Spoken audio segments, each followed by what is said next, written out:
नमस्कार। आज हम एक ऐसी कहानी की पड़ताल करेंगे जो एक किसान के संघर्ष की है। पर इस लड़ाई की जड़ें उसके खेत में नहीं, बल्कि हजारों मील दूर प्रशांत महासागर की गहराइयों में छिपी हैं। जरा इन तस्वीरों पर एक नजर डालिए। ये एक ही साल की तस्वीरें हैं, जनवरी और नवंबर की। देखिए कैसे प्रशांत महासागर का रंग बदल रहा है। ये जो लाल और नारंगी रंग का पैच फैलता जा रहा है ना, ये कोई आर्टिस्ट की पेंटिंग नहीं है। ये है गर्म होता हुआ समंदर। और ये सबूत है एक बहुत बड़ी मौसमी घटना का, जिसका असर पूरी दुनिया पर पड़ता है।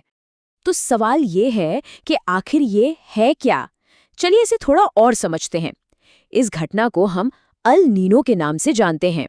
और ये सिर्फ पानी का गर्म होना नहीं है। नहीं, ये तो समझिए एक तरह का ग्लोबल क्लाइमेट इंजन है जो पूरी दुनिया के मौसम का रिमोट कंट्रोल अपने हाथ में रखता है।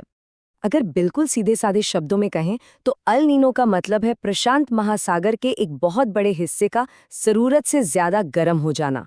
अब ये कोई हर साल नहीं होता, लेकिन जब भी होता है तो पूरी दुनिया के मौसम का मिजाज ही बदल देता है। और इसका असर ना एक डोमिनो इफेक्ट जैसा होता है। सोचिए, एक डोमिनो गिरा और फिर लाइन से सब गिरने लगते हैं। कहीं पर सूखा पड़ जाता है तो कहीं पर भयानक बाढ़ आ जाती है। पूरी दुनिया का औसत तापमान बढ़ जाता है। और सबसे बड़ी चिंता की बात, हमारी एक मुख्य फसल चावल, उसकी सप्लाई पर सीधा खतरा मंडराने लगता है। तो ये सिर्फ मौसम की खबर नहीं रह जाती, ये मामला हमारी आपकी थाली तक पहुंच जाता है। मतलब ग्लोबल फूड सिक्योरिटी का बन जाता है। अच्छा, तो अब इस ग्लोबल तस्वीर को थोड़ा जूम इन करके भारत पर लाते हैं। पता है, अल नीनो का सीधा कनेक्शन भारत की लाइफलाइन यानी हमारे मॉनसून से है। चलिए देखते हैं कि ये समंदर की गर्मी हमारे खेतों तक बारिश को कैसे प्रभावित करती है। इसे ऐसे समझ सकते हैं, मॉनसून का सारा खेल उन ताकतवर हवाओं पर टिका है जो समंदर से नमी उठाकर जमीन की तरफ लाती हैं। अब अल नीनो क्या करता है? वो इन हवाओं की ताकत को कमजोर कर देता है, बिल्कुल वैसे जैसे कोई चलती हुई गाड़ी पर धीरे धीरे ब्रेक लगा दे। नतीजा, मॉनसून कमजोर पड़ जाता है और बारिश कम होती है। और अब जो आंकड़ा आने वाला है वो सच में सोचने पर मजबूर कर देता है। जिन सालों में अल नीनो आता है, उन सालों में 60% चांस होता है कि भारत में औसत से कम बारिश होगी। 60%! ये एक बहुत बहुत बड़ा रिस्क है, खास तौर पर हमारे उन करोड़ों किसानों के लिए जिनकी तो पूरी जिंदगी ही मॉनसून के भरोसे चलती है। चलिए अब इस कहानी के बिल्कुल दिल में चलते हैं। उत्तर प्रदेश, भारत का एक बहुत बड़ा कृषि प्रधान राज्य। यहाँ धान के किसान इस पूरी सिचुएशन का सामना सीधे सीधे कर रहे हैं, बिल्कुल फ्रंट लाइन पर। उनके लिए ये सिर्फ आंकड़े नहीं है, ये उनकी रोज की जिंदगी की एक हकीकत है, एक मुश्किल चुनौती है। सबसे पहला और सबसे बड़ा खतरा, सूखा और पानी की कमी। सीधी सी बात है, जब बारिश कम होगी तो नदियां, तालाब सब सूखने लगेंगे, जमीन के नीचे का पानी भी कम हो जाएगा। और धान की फसल, अरे उसे तो पानी बहुत चाहिए। तो सिंचाई के लिए पानी की कमी का मतलब है फसल के लिए एक बहुत बड़ा संकट। इसके बाद आता है खतरा नंबर 2, बढ़ती गर्मी और हीट वेव। अल नीनो सिर्फ बारिश ही कम नहीं करता, वो तापमान भी बढ़ा देता है।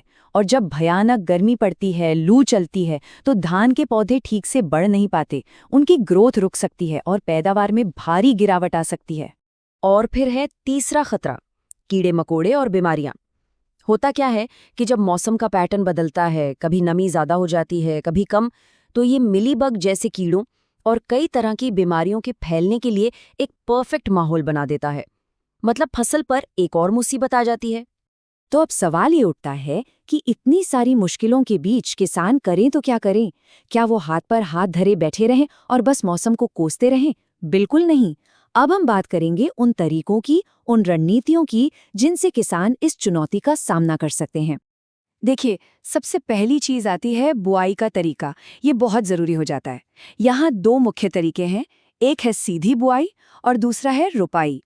दोनों के अपने अपने फायदे और नुकसान हैं, तो बदलते मौसम को देखते हुए कौन सा तरीका चुनना है, ये किसान के लिए एक बहुत बड़ा और ज़रूरी फैसला बन जाता है। पानी का मैनेजमेंट तो सबसे ज़रूरी है और इसके लिए एक पूरा प्लान चाहिए।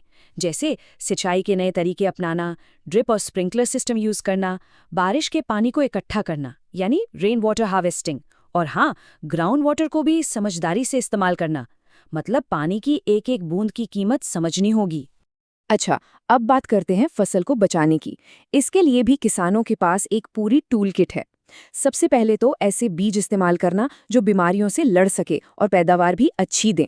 फिर खाद वगैरह डालकर मिट्टी की सेहत का ध्यान रखना और कीड़ों के लिए नीम के तेल जैसे देसी और जैविक तरीके अपनाना। और सबसे इम्पोर्टेंट, अपनी फसल पर लगातार नजर रखना ताकि कोई भी प्रॉब्लम दिखे तो उसे शुरू में ही पकड़ लिया जाए। और एक अच्छी बात यह है कि इस लड़ाई में किसान अकेले नहीं हैं। सरकार की तरफ से भी कई योजनाएं हैं जो उनकी मदद करती हैं, जैसे कि प्रधानमंत्री फसल बीमा योजना जो फसल के नुकसान से बचाती है, मौसम विभाग की सलाह, फिर लोन के लिए सब्सिडी और सॉइल हेल्थ कार्ड जो बताता है कि मिट्टी को किस चीज की जरूरत है। ये सब मिलकर किसानों को एक मजबूत सपोर्ट देते हैं। तो उत्तर प्रदेश के इन किसानों के संघर्ष से हम क्या सीखते हैं? असल में ये कहानी सिर्फ एक राज्य की नहीं है, ये एक सबक है इस बदलती हुई दुनिया में खुद को मजबूत बनाने का, जिसे हम कहते हैं रेजिलियंस या लचीलापन। तो आगे का रास्ता क्या है? इसे हम 3 हिस्सों में देख सकते हैं। पहला, किसान को खुद नई तकनीकें अपनानी होंगी, पानी बचाना होगा। दूसरा, पूरे समुदाय को साथ आना होगा, एक दूसरे की मदद करनी होगी, अपना ज्ञान बांटना होगा। और तीसरा, बड़े लेवल पर हमें खेती के तरीकों में बदलाव लाना होगा, अलग अलग तरह की फसलें उगानी होंगी। और ये एक लाइन पूरी कहानी का निचोड़ है। असल चीज मौसम की भविष्यवाणी करना नहीं है, बल्कि मौसम की हर मार झेलने के लिए तैयार रहना है। असली जीत इसी तैयारी में है। और आखिर में एक सवाल हम सबके लिए, क्या उत्तर प्रदेश के किसानों का ये संघर्ष पूरी दुनिया के लिए एक मिसाल बन सकता है? क्या ये हमें आने वाले कल में सबके लिए भोजन सुनिश्चित करने का रास्ता दिखा सकता है? इस पर सोचने की जरूरत है।